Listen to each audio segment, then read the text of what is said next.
حضرت علی رضی اللہ تعالیٰ عنہ نے فرمایا، لوگ ہمارے اندر ہمارا دکھ تلاش نہیں کرتے، ان کو اس تماشے کی کھوج ہوتی ہے جو ہمارے ساتھ ہوا ہے۔ دنیا والوں پر اپنا دکھ ظاہر مت کرو، کیونکہ وہ وہاں چوٹ ضرور مارتے ہیں جہاں پہلے سے زخم ہو۔ دکھ کی سختیاں چہرے سے تو رخصت ہو جاتی ہیں، لیکن انسان کے اندر داخل ہو کر اس کے گوشے گوشے کو ویراں کر دیتی ہیں۔ زندگی اتنی دکھی نہیں کہ مرنے کو جی چاہے، بس لوگ اتنے دکھ دیتے ہیں کہ جینے کو دل نہیں کرتا۔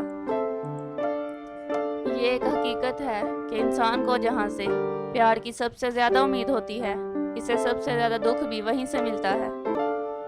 خدا کہتا ہے، کسی کو تکلیف دے کر مجھ سے اپنی خوشی کی دعا مت کرنا، لیکن اگر کسی کو ایک پل کی خوشی دیتے ہو تو اپنی تکلیف کی فکر مت کرنا۔ جب انسان خاموش ہو جائے اور اپنے حق کے لیے بھی نہ بولے تو سمجھ جاؤ وہ اپنے اندر بہت کچھ دفن کر چکا ہے۔